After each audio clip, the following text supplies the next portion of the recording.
बयान 2। मामूली वक्त पर आज महाराज ने दरबार किया। कुमार और तेज सिंह भी हाजिर हुए। आज का दरबार बिल्कुल सुस्त और उदास था, मगर कुमार ने लड़ाई पर जाने के लिए महाराज से इजाजत ले ली और वहां से चले गए। महाराज भी उदासी की हालत में उठ के महल में चले गए। यह तो निश्चय हो गया कि चंद्रकांता और चपला जीती हैं, मगर कहाँ हैं, किस हालत में हैं, सुखी हैं या दुखी? इन सब बातों का ख्याल करके महल में महारानी से लेकर लौंडी तक सब उदास थी। सभी की आंखों से आंसू जारी थे। खाने पीने की किसी को भी फिक्र न थी। एक चंद्रकांता का ध्यान ही सभी का काम था। महाराज जब महल में गए, महारानी ने पूछा कि चंद्रकांता का पता लगाने की कुछ फिक्र की गई? महाराज ने कहा, हाँ, तेज सिंह उसकी खोज में जाते हैं। उनसे ज्यादा पता लगाने वाला कौन है जिससे मैं कहूँ? वीरेंद्र सिंह भी इस वक्त लड़ाई पर जाने के लिए मुझसे विदा हो गए। अब देखो क्या होता है। बयान 3। कुछ दिन बाकी है। एक मैदान में हरी-हरी धूप पर 15-20 कुर्सियां रखी हुई हैं और सिर्फ 3 आदमी कुंवर वीरेंद्र सिंह, तेज सिंह और फतेह सिंह सेनापति बैठे हैं। बाकी कुर्सियां खाली पड़ी हैं। उनके पूरब की तरफ सैकड़ों खेमे अर्धाचंद्राकार खड़े हैं। बीच में वीरेंद्र सिंह के पलटन वाले अपने अपने हरबों को साफ और दुरुस्त कर रहे हैं। बड़े बड़े शामियानों के नीचे तोपें रखी हैं, जो हर एक तरह से लैस और दुरुस्त मालूम हो रही हैं। दक्षिण की तरफ घोड़ों का अस्तबल है, जिसमें अच्छे अच्छे घोड़े बंधे दिखाई देते हैं। पश्चिम तरफ बाजे वालों, सुरंग खोदने वालों, पहाड़ उखाड़ने वालों और जासूसों का डेरा तथा रसद का भंडार है। कुमार ने फतेह सिंह सिपहसालार से कहा, मैं समझता हूँ कि मेरा डेरा खेमा सुबह तक लोहरा के मैदान में दुश्मनों के मुकाबले में खड़ा हो जाएगा। फतेह सिंह ने कहा, जी हाँ, जरूर सुबह तक वहाँ सब सामान लैस हो जाएगा। हमारी फौज भी कुछ रात रहते यहाँ से कूच करके पहर दिन चढ़ने के पहले ही वहाँ पहुँच जाएगी।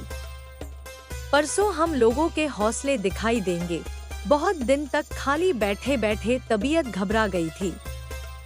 इसी तरह की बातें हो रही थी कि सामने देवी सिंह अयारी के ठाठ में आते दिखाई दिए। नजदीक आकर देवी सिंह ने कुमार और तेज सिंह को सलाम किया। देवी सिंह को देखकर कुमार बहुत खुश हुए और उठकर गले लगा लिया। तेज सिंह ने भी देवी सिंह को गले लगाया और बैठने के लिए कहा। फतेह सिंह सिपहसालार ने भी उनको सलाम किया।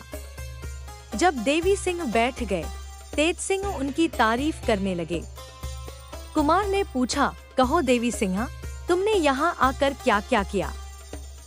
तेज सिंह ने कहा, इनका हाल मुझसे सुनिए, मैं मुख्तसर में आपको समझा देता हूँ। कुमार ने कहा, कहो। तेज सिंह बोले, जब आप चंद्रकांता के बाग में बैठे थे और भूत ने आकर कहा था कि खबर भई राजा को तुमरी सुनो गुरुजी मेरे, जिसको सुनकर मैंने जबरदस्ती आपको वहां से उठाया था, वह भूत यही थे।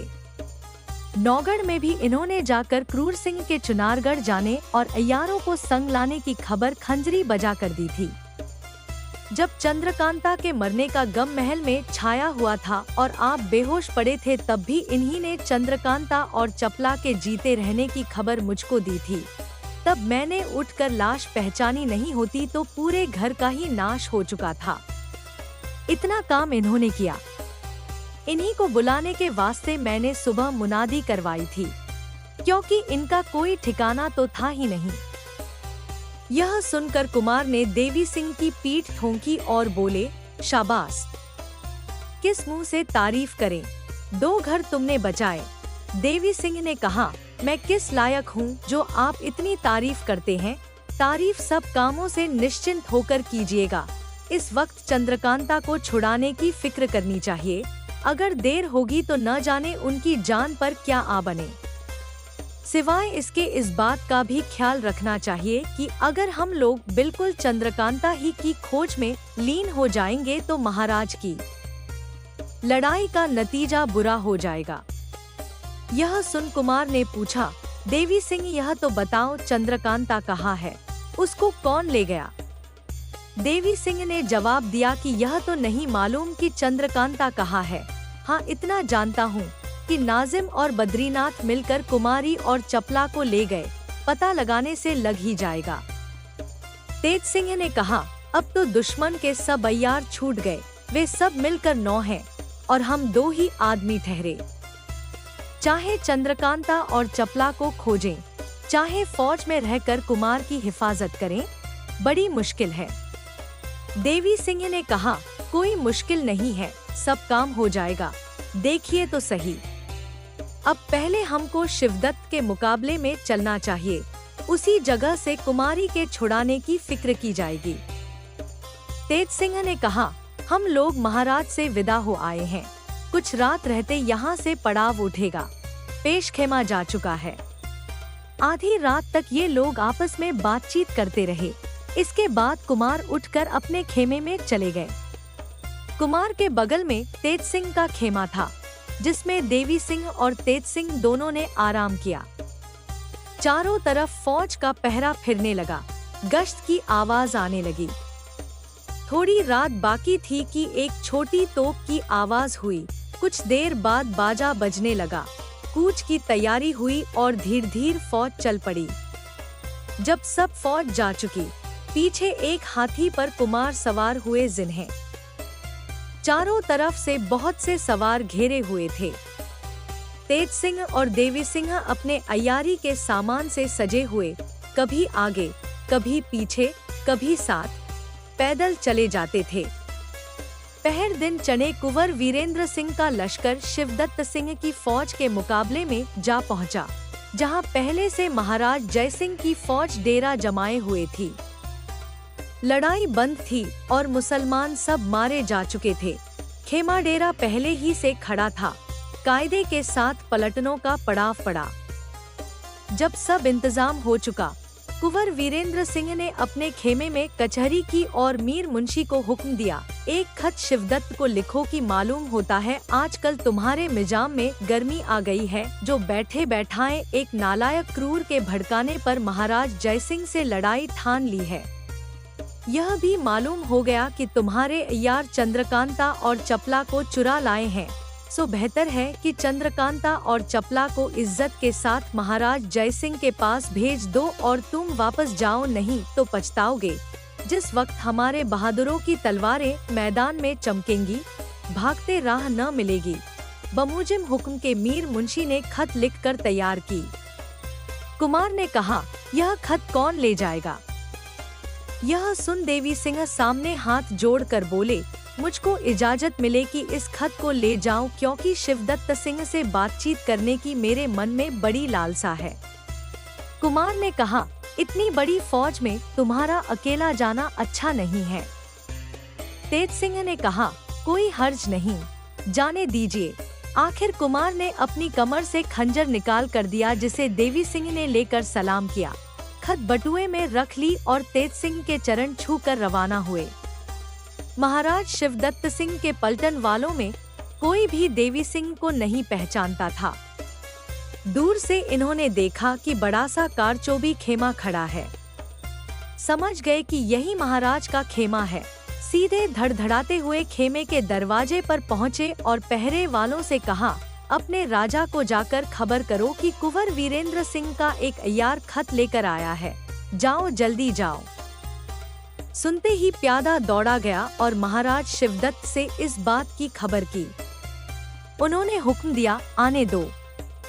देवी सिंह खेमे के अंदर गए। देखा कि बीच में महाराज शिवदत्त सोने के जड़ाऊ सिंहासन पर बैठे हैं। बाईं तरफ दीवान साहब और इसके बाद दोनों तरफ बड़े बड़े बहादुर बेशकीमती पोशाकें पहने उम्दे उम्दे हरबे लगाए चांदी की कुर्सियों पर बैठे हैं, जिनके देखने से कमजोरों का कलेजा दहलता है। बाद इसके दोनों तरफ नीम कुर्सियों पर अय्यार लोग विराजमान हैं। इसके बाद दर्जे बेदर्जे अमीर और ओहदेदार लोग बैठे हैं। बहुत से चौबदार हाथ बांधे सामने खड़े हैं। गरज की बड़े रोआब का दरबार देखने में आया। देवी सिंह किसी को सलाम किए बिना ही बीच में जाकर खड़े हो गए और एक दफा चारों तरफ निगाह दौड़ाकर गौर से देखा, फिर बढ़कर कुमार की खत महाराज के सामने सिंहासन पर रख दी। देवी सिंह की बेअदबी देखकर महाराज शिवदत्त मारे गुस्से के लाल हो गए और बोले, एक मच्छर को इतना हौसला हो गया कि हाथी का मुकाबला करे। अभी तो वीरेंद्र सिंह के मुंह से दूध की महक भी गई न होगी। यह कहते हुए खत हाथ में लेकर फाड़ दिया। खत का फटना था कि देवी सिंह की आंखें लाल हो गईं। बोले, जिसके सर मौत सवार होती है उसकी बुद्धि पहले ही हवा खाने चली जाती है। देवी सिंह की बात तीर की तरह शिवदत्त के कलेजे के पार हो गई। बोले, पकड़ो इस बेअदब को। इतना कहना था कि कई चौबदार देवी सिंह की तरफ झुके। इन्होंने खंजर निकाल 2-3 चौबदारों की सफाई कर डाली और फुर्ती से अपने अयारी के बटुए में से एक गेंद निकालकर जोर से जमीन पर मार, जिससे बड़ी भारी आवाज हुई। दरबार दहल उठा। महाराज एकदम चौंक पड़े, जिससे सिर का शमला जिस पर हीरे का सरपेंच था जमीन पर गिर पड़ा। लपक के देवी सिंह ने उसे उठा लिया और कूदकर खेमे के बाहर निकल गए। सब के सब देखते रह गए, किसी के किए कुछ बन न पड़ा। सारा गुस्सा शिवदत्त ने अय्यारों पर निकाला जो कि उस दरबार में बैठे थे।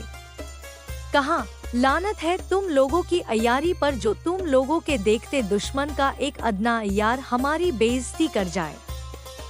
बद्रीनाथ ने जवाब दिया, महाराज, हम लोग अय्यार हैं। 1000 आदमियों में अकेले घुसकर काम करते हैं, मगर एक आदमी पर 10 अय्यार नहीं टूट पड़ते। यह हम लोगों के कायदे के बाहर है। बड़े बड़े पहलवान तो बैठे थे, इन लोगों ने क्या कर लिया। बद्रीनाथ की बात का जवाब शिवदत्त ने कुछ न देकर कहा, अच्छा, कल हम देख लेंगे।